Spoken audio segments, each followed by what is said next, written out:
Alberto Garzón, por Unidad Popular Izquierda Unida. Muy buenas noches. En primer lugar, una cuestión de forma. Agradecer que se celebre este debate plural en la televisión pública, que es de todos y de todas, porque hace unos días hubo un debate en una entidad privada y se hubo quejas razonables sobre que no estaba asistiendo Mariano Rajoy, pero en el día de hoy tampoco han asistido esas mismas personas que se quejaban, y creo que es un feo gesto para la televisión pública, que hay que defenderla no solo con los gestos, sino también con los hechos. Dicho lo cual, en términos de economía, cuando uno escucha, y nos estará escuchando mucha gente en la televisión, el relato que está lanzando el Partido Popular, recuperación económica, creo que es de un país fantasioso, es de no pisar la tierra, es de no pisar el suelo. Hay contratos de 200, 300 euros, contratos por horas, contratos por días. Nosotros desde Unidad Popular lo que proponemos es un trabajo garantizado, es un programa de trabajo garantizado, generar 1 millón de puestos de trabajo por 9.400 millones de euros en un solo año, que es una cantidad que es la 10ª parte de lo que se ha gastado en rescatar el sistema financiero. Por lo tanto, es posible técnicamente llevarlo a cabo, hace falta la voluntad política que no ha existido por parte del gobierno de Mariano Rajoy. Bueno, yo creo que la defensa que ha hecho el señor Hernando de lo malo o de lo perjudicial que es el contrato único es correcta, y creo que la reforma laboral del Partido Popular hay que derogarla. Lo que pasa es que también hay que derogarla del Partido Socialista del año 2010, contra la que hicimos una huelga general junto con los sindicatos, porque va en el mismo camino. No obstante, creo que es necesario hacer un debate riguroso. En Alemania, por ejemplo, tienen no solo una tasa de paro mucho más baja, sino que además por trabajador de media trabajan hasta 300 horas menos al año que en España. La clave es la productividad, la clave es el modelo productivo. En Alemania exportan productos de alto valor añadido, en España, desindustrializados por las políticas del bipartidismo, hemos sido especializados en el turismo y la construcción, lo cual tiene una correlación en precariedad laboral y tiene una correlación en peores circunstancias. Por lo tanto, la clave, inversión pública en ciencia. En los 4 años se ha recortado un 40% de ciencia por parte del Partido Popular. Hace falta recuperarlo y después gastar bien, es decir, invertir el dinero bien. Lo que no vale es hacer un subsidio al complemento, un complemento salarial, que en última instancia lo que propone Ciudadanos, pero también Podemos, es subvencionar al gran empresario, es decir, utilizar el dinero público, que es de todos y de todas, para que los trabajadores puedan cobrar un poquito más y los beneficios se lo quede el gran empresario. Creo que es absolutamente perverso. Lo que hay que hacer es un plan de empleo público que pueda permitir recuperar la economía. Y desde luego compartimos la idea de bajar la factura eléctrica, la factura que pagan los españoles y las españolas y las pequeñas y medianas empresas, pero la solución no es el libre mercado, que creo que la mayoría de las candidaturas aquí, si no todas, lo compartís. La solución es nacionalizar las empresas estratégicas para garantizar que se puede caminar hacia un modelo productivo y, por cierto, que no se le corte la luz a la gente. Eso solo se puede garantizar cuando las empresas son de todos y de todas. Que el señor Garzón no ha entendido lo que significa ese complemento salarial, que se aplica, por cierto, en países tan distintos como Suecia, Estados Unidos o Reino Unido, con buenos resultados. Pero significa, por ejemplo, que una madre soltera con un hijo a su cargo que gane 10.000 euros al mes recibirá del Estado 3.800 euros. No entiendo cómo eso puede parecerle mal a nadie. Para beneficio del empresario. No, para beneficio del empresario no, porque hay unos convenios colectivos y un sueldo mínimo que nadie se puede saltar. Entonces, para beneficio del empresario no. No, en absoluto. Desgraciadamente hay empleos que estarán siempre mal pagados, son empleos poco cualificados y nunca se va a ganar mucho cuando se ejercen. Se tienen que complementar. Si en Suecia funciona, no sé por qué no va a funcionar aquí. Pero claro, lo que yo oía también por parte de Alberto Garzón es decir que en España había gente que tenía contratos por algunas horas. Es decir, que las cifras oficiales dicen que solo un 1% de los españoles tienen contrato de menos de un mes y solo un 4% de menos de un trimestre. Pablo, muy sencillo. Sabes perfectamente que desde el año 2008 a la actualidad se han duplicado el número de contratos de un solo día de duración. El 90% de los contratos que se firman ahora mismo son de carácter temporal. Y Pablo, yo te hago una pregunta, porque no sé exactamente en qué mundo estás. Alberto. No sé si tú eres capaz de armar, Pablo, no sé si tú eres capaz de armar un proyecto de vida cuando se están cobrando 200 o 300 euros, o contratos por horas, o contratos por días. No sé si eres consciente de que es imposible armar un proyecto vital, una familia o cualquier otro proyecto vital.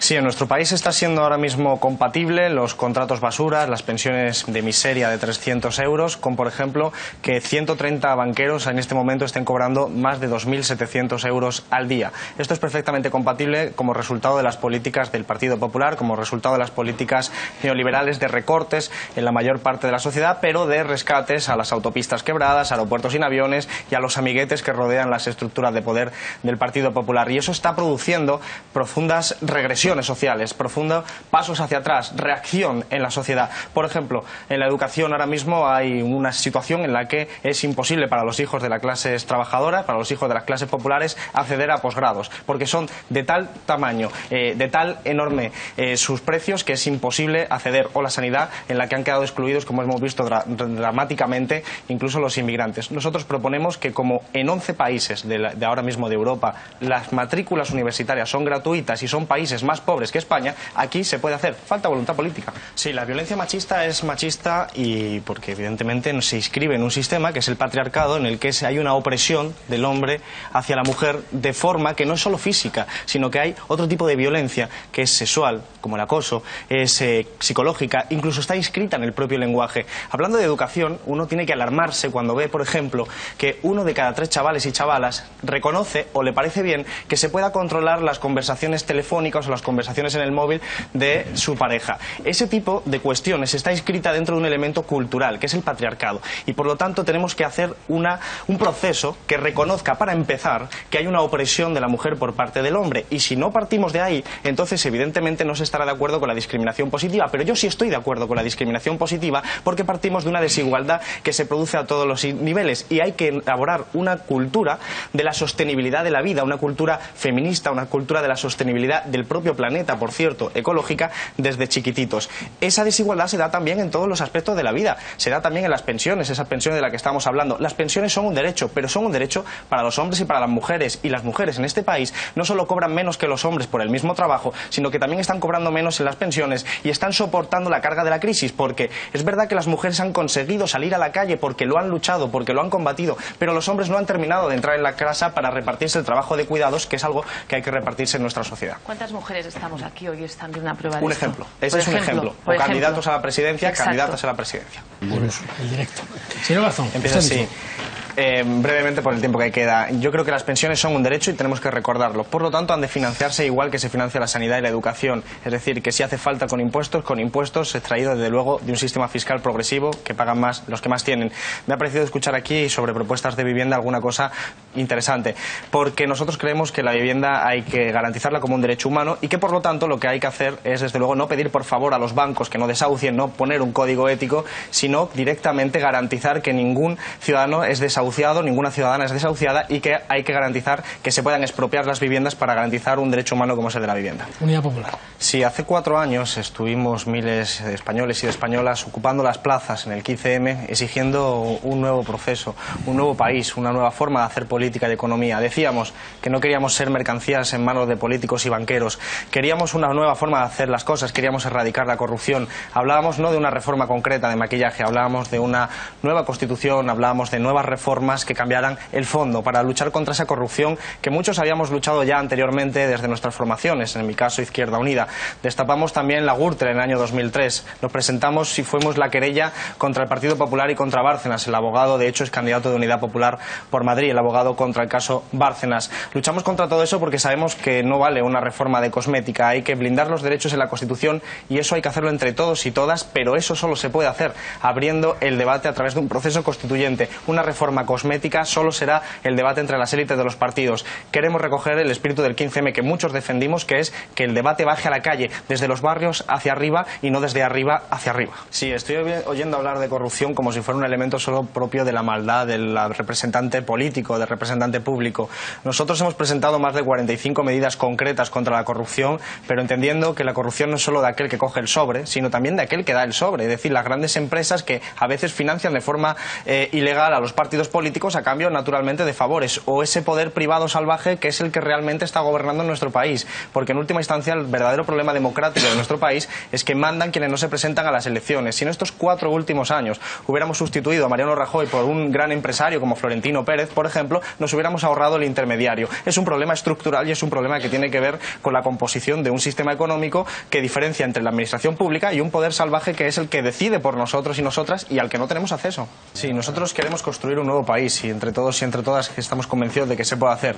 Para eso 2 elementos: democratizar la economía para que nadie tenga privaciones, y democratizar la política con instituciones democráticas que se permitan referéndums, que se permitan revocatorios, que se permitan iniciativas legislativas populares, que se democraticen los partidos. Somos la única candidatura que ha elegido a todos sus candidatos y candidatas por primarias abiertas. Ninguna otra puede decir lo mismo. Todo eso hay que interiorizarlo, y creo que el problema de Estado, nosotros no somos independentistas, nosotros nosotros creemos que los problemas políticos se resuelven desde la política y creemos que las clases populares de Cataluña, de Grecia, de Portugal, de Andalucía compartimos los mismos retos ecológicos, ecológicos, retos de diversa naturaleza, que es mejor que colaboremos y cooperemos para enfrentarlos. Por eso somos partidarios de que ese nuevo país tenga un modelo de debate, de negociación entre todas las partes, que aspire a construir un modelo federal y, por supuesto, dentro de esa democratización del Estado, sea un modelo también republicano, para que la jefatura del Estado también sea elegida por todos y por todas y podamos tener una democracia real como exigíamos hace 4 años ocupando las plazas. Y en cuanto al tema monarquía-república, creo que ahora mismo el problema que tiene España no es precisamente que si es una república o si es una monarquía. Creo que hay problemas bastante más graves. Bastante más graves. La jefatura del Estado se votó hasta la jefatura del Estado. Se votó en su momento. Se votó entre democracia o dictadura, no se votó entre república o monarquía. Y en el paquete que venía de la democracia venía una monarquía. Y corresponsable de la corrupción estructural de la que estamos hablando con el ciudadano Juan Carlos de Borbón. La monarquía no ha sido culpable de la corrupción. Digamos que ha habido abusos por parte de la monarquía, pero evidentemente no vamos a relacionar ahora directamente. Ahora resulta que la culpa de la corrupción la tiene el rey. Mira. No toda. He dicho que es corresponsable y ha participado en la corrupción estructural, desde el caso de Urdangarín hasta desde luego los casos silenciados durante muchos años por la prensa de este país. En este tiempo de tinieblas, en este tiempo de oscuridad para la mayoría de los que nos están viendo, pero también para aquellos de que no nos pueden ver porque no tienen para apagar la luz, nosotros lo que proponemos es un mensaje de esperanza para construir un país, un nuevo país para las clases populares, por las clases populares, un país para los desahuciados, un país para la gente que sufre la crisis, las consecuencias de la crisis, el desempleo, para aquellos que temen perder su pensión, un país desde luego sostenible ecológicamente, un país feminista, un país con coherencia y un país en el que desde luego entendamos que la política es fundamental para transformar la sociedad, pero que la política también se ejercita en la calle. Dijo Marcelino Camacho que el derecho a huelga se consiguió haciendo huelgas.